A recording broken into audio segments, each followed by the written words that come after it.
Hi everybody, well I think we've done enough testing of my new DayZ update 1.12 XML files for Chernarus, the building, hunting, farming and stealth one. So if you click on the link in the description below the video and then click on the code button here on my GitHub repository, you can download the zip and have a crack on. So what I'm going to do next though is, if you're familiar with that, you know, just crack on. But what I'm going to do next is I'm just going to describe what's in the files, what you get, and then do a quick description as well as how you can easily install them on your Nitrado server for PlayStation, Xbox, and of course PC. So what do you get?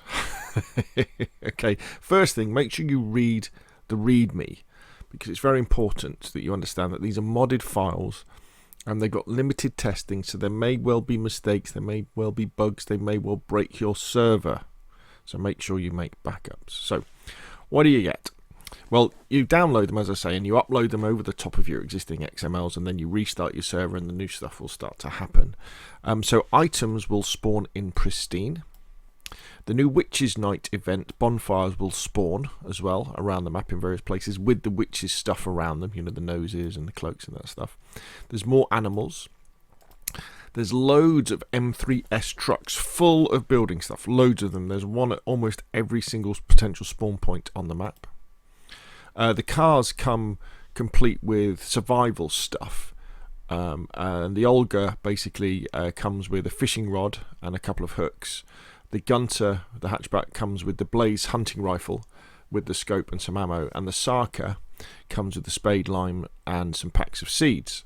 Except what I've also added are the versions of these vehicles that have got weapons in them. So there's an Ada, I've called it the mixed Ada, so I think it has like a different colour bonnet to the sides, and that spawns with the M4A1, a load of accessories for it, attachments for it, and a Deagle as well with suppressors. The Olga spawns with a VSS and a Deagle, you know, and the attachments and ammo, and the Gunter spawns with the SVAL and the Deagle suppressors, and the Sarker spawns with a Dragonov with the scope, suppressor, Deagle. You kind of get the idea. So there's quite a lot of these cars around the map. The ones with the weapons in aren't quite as common. Apart from the Ada, I think there's loads of Adas around with the M4A1 in it. There's more bears, there's more wolves. Not many though. I think I doubled the bears, which I think makes it to 2. There's a couple more wolf packs. That's it. There's more potential helicopter crash sites. And then what I did with the helicopter crashes, I've pulled out most of the non-weapon stuff that you would find at a helicopter crash site. So things like the ghillie suits and the ghillie hoods and the ghillie wraps, they're all just ordinary military stuff. So, and the ammo boxes, so you'll find them as you're just searching military bases. You won't necessarily find them on helicopter crashes. The idea of that is you'll have more of a chance of finding a LA or an FAL, a VSS, an SVAL or a VSD on a helicopter crash, and I've increased the number of mags as well. I've also made it so that those weapons are only counted on the player, not on the map. Sorry, they're only counted on the map, not the player. So as soon as somebody picks them up, they're not counted anymore. There's more duct tape, there's more sharpening stones, there's more axes. You've got the black and green axes spawning in as well at fire stations. There's more of the new Scouts. Is it Scout? Pioneer police rifle and magazines. You'll have a very good chance of finding them at Prison Island, and a very good chance of finding them at police cars, crash police cars. More of the Sega shotgun, and it spawns in with the drum mag on it. Magazines will spawn in basically full, and there's more of them. Guns, where they spawn in, should spawn with a mag in that's almost full, and they should spawn in with a suppressor on it as well. That's the stealth idea. There's more suppressors dotted around the map anyway. The coloured variants of the assault rifles, like the black and the green M4, the black and the green KAs or AKs are there. The Mosans, the camo Mosans, that sort of stuff. There's more ammo around the map. There's slightly more food and slightly more drink. The devs put a lot more food and drink into the game anyway, but I've added a little bit more. There's more of the big military bags, more of the vests, more tents, more night vision goggles, and there's the usual supplies, you know, swords, pumpkin helmets, weed, alcohol, cig. I think I put the Easter eggs in as well. And the messages file gives you a 12-hour restart with a simple countdown.